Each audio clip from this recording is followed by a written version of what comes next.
Oi pessoal, sou o Cláudio Luquezzi, editor de Asas, e você está aqui comigo e com o Kowalski no Documento Asas, as histórias da história que você só encontra aqui no nosso canal, com o apoio dos nossos parceiros, a Embraer e o Hangar 33, o nosso jeito de vestir a paixão de voar.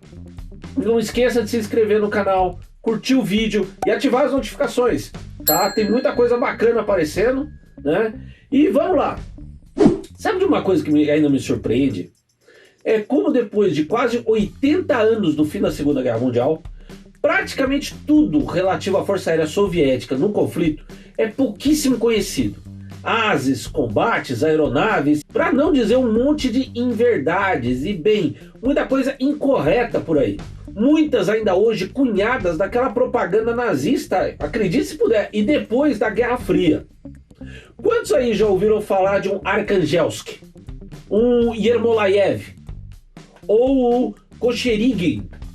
Então, hoje, a gente vai falar de um dos melhores aviões soviéticos da guerra. Para mim, é o meu bimotor preferido no conflito. Eu acho ele absolutamente lindo. Vamos ver se você concorda comigo. É esse bichinho aqui. É o Petryakov PE-2. Qual é a história dele? Bom, podemos dizer que a criação do PE-2 é uma história típica da União Soviética na ditadura de Joseph Stalin. O seu projetista, Vladimir M. Petryakov, era um dos mais promissores jovens engenheiros aeronáuticos russos e no início dos anos 20 ingressou no prestigiado TSAG, o Instituto Central de Estudos de Aero e Hidrodinâmica. Pouco depois ele passou a integrar a equipe do lendário Andrei Tupolev, mas em fim de 1937, junto com o próprio Tupolev, ele foi preso sob a acusação de traição contra o Estado. Uma daquelas típicas detenções arbitrárias e totalmente sem razão real, vale dizer, do terror stalinista. E a ironia desse terror: Petryakov foi parar na prisão Bolchevo, perto de Moscou, dentro da qual funcionava o Escritório de Projetos 29, pois é, dentro da prisão, que reunia engenheiros e técnicos aeronáuticos acusados de crime contra o regime, mas que continuavam a trabalhar para o próprio regime.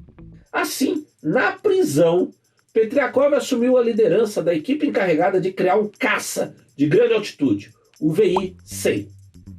E Petryakov e sua equipe conseguiram apresentar o mockup no prazo, em 7 de maio de 1939, e o primeiro protótipo em 20 de dezembro daquele mesmo ano. Esse protótipo, o VI-100, era bem avançado e muito sofisticado para sua época.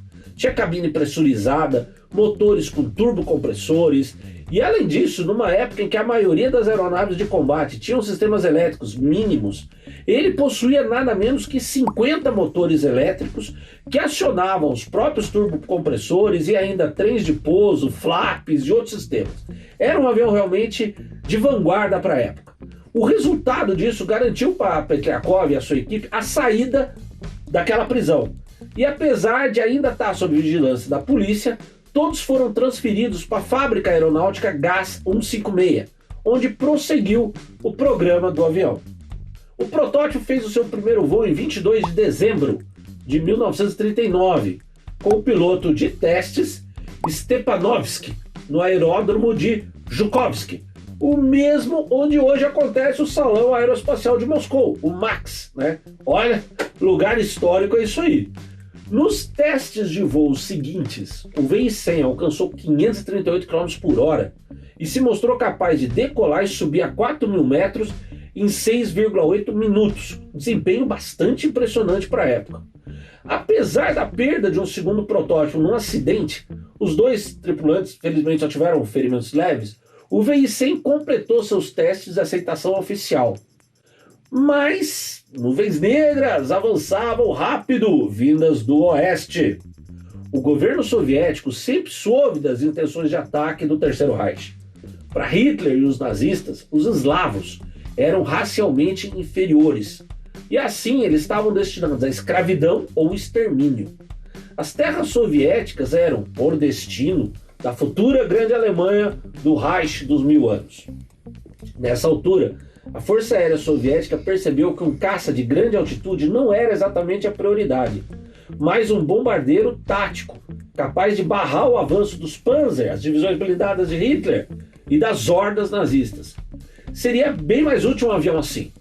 Então, em maio de 1940, surgiu o requerimento para uma aeronave desse tipo, que também atuasse em bombardeio de mergulho. No início de junho foi decidido alterar o programa do VI-100, que passou a ser PB-100, para atender a esse novo pedido, tá? Num prazo de 45 dias. Simples assim, entendeu? Me desenvolve um avião. Quanto tempo você tem? 1 mês e meio. Em julho, Petriakov foi oficialmente perdoado de crimes que, aliás, ele nunca cometeu, tá? E recuperou a sua liberdade, mas com um tremendo desafio pela frente. E, claro, o risco de voltar para a prisão se não cumprisse isso, né?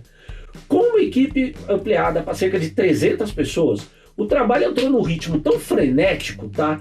Que foi adicionada para a equipe uma refeição extra às 22 horas, de modo que a equipe pudesse trabalhar normalmente até 2 horas da manhã. O resultado disso seria o primeiro avião soviético a fazer um extenso uso de sistemas acionados eletricamente, como eu já falei, tá? E mesmo em comparação com tipos da mesma categoria, britânicos, alemães e franceses, ele era extremamente bem equipado e avançado. De longe, era o avião de combate mais complexo e moderno da Força Aérea Soviética. O primeiro exemplar voou em 15 de dezembro de 1940. E no mesmo mês, seguindo um novo código adotado pela indústria aeronáutica soviética, o PB-100 foi redesignado Petliakov PE-2, porque pelo novo código a prioridade era o nome do projetista-chefe. Em 16 de janeiro de 1941, o primeiro exemplar foi entregue à Força Aérea para os testes operacionais. Mas aquele tempo que eu falei tinha se esgotado. Em 22 de junho de 1941, antes de qualquer declaração de guerra, as tropas alemãs cruzaram a fronteira, atacando e invadindo a União Soviética. Naquele dia, apenas 285 PE-2 já tinham sido entregues às unidades de combate. E nessas umas, você só tinha 76 tripulações já treinadas no novo modelo. Lembra, era um avião avançado para a época, não era fácil fazer a conversão de tripulantes. Assim, com muitos sacrifícios, mas uma absoluta determinação e coragem, os aviadores soviéticos tiveram que assimilar o novo equipamento em pleno combate. Um veterano de PE-2, Nikolai Butorin, registrou esses tempos difíceis nas suas memórias. Pela inexperiência das tripulações, nas primeiras missões, por exemplo, decolava-se um único PE-2 de cada vez. Mais tarde, passaram a decolar 3 juntos. E por volta de 1944, decolava até 9 de uma vez só. Durante a guerra, Butorin contou em suas memórias que era usual se voar 3 missões por dia. E os regimentos de PE-2 ficavam muito perto da linha de frente, às vezes a apenas 50 quilômetros do front do inimigo. E apesar de ser um bombardeiro diurno, algumas unidades foram habilitadas para ações noturnas. As primeiras dessas durante aquela mítica batalha e decisiva, a Batalha de Stalingrado, no segundo semestre de 1942. Nessas missões noturnas, os ataques eram feitos com a aproximação final do alvo em mergulho raso, com os motores no mínimo para não despertar as defesas aéreas inimigas, as defesas antiaéreas. Assim, como o excepcional tanque T-34, o PE-2, esguio e muito veloz, foi uma desagradável e abaladora surpresa para os alemães, cujo alto comando não acreditava na capacidade de uma raça inferior de ter armas tão boas ou até superiores às da própria Alemanha. Eu vou contar para vocês uma história que é um exemplo perfeito dessa impressionante performance do PE-2 na época, que ocorreu com o destacamento de caças Hurricane da Força Aérea Britânica RAF, enviado em apoio aos soviéticos no segundo semestre de 1941. Baseados perto de Murmansk, esses Hurricanes foram para uma primeira missão de escolta dos PE-2 em 24 de setembro. E quando eles se uniram, quando eles encontraram os bombardeiros, que eles iam escoltar, os atônicos pilotos britânicos descobriram que precisavam manter potência máxima para que os seus caças conseguissem acompanhar em voo os Petriakov. O Butorim registrou ainda que, embora concebido como um bombardeiro de mergulho, muitas vezes os aviões eram operados no modo tradicional, em bombardeiro horizontal. Tá? Nas palavras dele, podia-se destruir todo um pátio ferroviário e os trens, lançando as bombas em voo horizontal. Ataques assim eram feitos numa altitude de 3.000 metros, e a carga bélica padrão eram 4 bombas de 250 quilos. Mas os pilotos experientes conseguiam levar até 1.200 quilos de bombas. Sendo uma aeronave de tão alta performance, tá, o P-2 era exigente com seus pilotos. De fato, perto de outros modelos da época de menor desempenho, o P-2 tinha uma velocidade de pouso razoavelmente alta, de 240 km por hora, o que causou diversos acidentes com pilotos novatos e menos hábeis.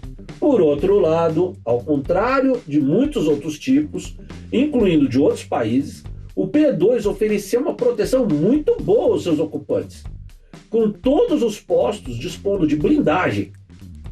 Curiosamente, em um determinado momento, devido àquela supremacia aérea da Luftwaffe, obtida no início da aviação alemã, tá?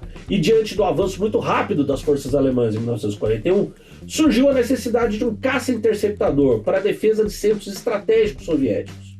E assim, de certa forma, o P-2 voltou à origem, vamos dizer assim, com a criação apressada de uma variante, o P-3, que teve bons resultados e foi, inclusive, aperfeiçoado como P-3 bis, tá? Com armamento de 2 canhões de 20 mm e 3 metralhadoras. E muitos também levavam câmeras fotográficas para missões de reconhecimento armado. Com a guerra avançando, os soviéticos também aperfeiçoaram as suas doutrinas de emprego do P-2, tirando o melhor do avião, aprendendo a tirar o melhor do avião. Grande parte disso graças ao trabalho do tenente-coronel Ivan S. Poubin, que se tornaria conhecido como o maior dos mestres de P-2, criando grande parte das táticas operativas de emprego desse modelo. E embora não com a fama, sem aquela fama de destruidor de blindado dos Shturmovik, os P-2 podiam também ser letais contra os Panzer, sendo capazes de ataques com incrível precisão. Na Batalha de Kursk, por exemplo, no verão de 1943, num único dia, 8 de julho, os P-2FT do 3º Corpo de Bombardeiros destruíram 55 tanques e 229 outros veículos em 115 missões. Voltando à precisão dos ataques desse avião e ao Butorim, ele disse: nós raramente errávamos o alvo e todos os resultados dos nossos ataques eram confirmados em fotografia. Como os P-3 mostraram, mesmo os P-2 podiam também ser perigosos com aeronaves inimigas. Numa ocasião, por exemplo, em 1943, uma formação de 17 deles, liderada por Poubin, localizou um grupo de 18 Stukas e foi em cima deles. Abateram 16 dos Stukas, ao custo de um único P-2 perdido. É claro, os soviéticos ali tentaram ainda, ao longo da guerra, um avião com essas qualidades, investir e aperfeiçoar ele, tá? Ao passar de um caça de grande altitude para um bombardeiro, se abandonou a cabine pressurizada, mas se adotou um cockpit que colocava junto o piloto e o navegador, facilitando muito a interação entre eles.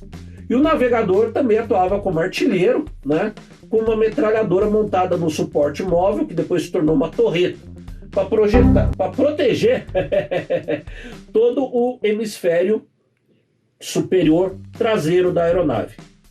As armas defensivas tornaram-se mais pesadas para responder melhor aos Bf-109, alemães, e Focke-Wulf 190, adicionando-se janelas extras na fuselagem, entendeu? Com armas, e a arma do navegador artilheiro passou, como eu disse, a estar numa torreta. Por outro lado, motores mais potentes foram instalados para manter a performance, tá? Apesar dessas adições de equipamentos, manter a performance. Entrando em serviço no verão de 1943, o P-2FT, esse moço aqui, série 205, atingia 524 km por hora e foi considerado o ápice desse modelo, desse avião.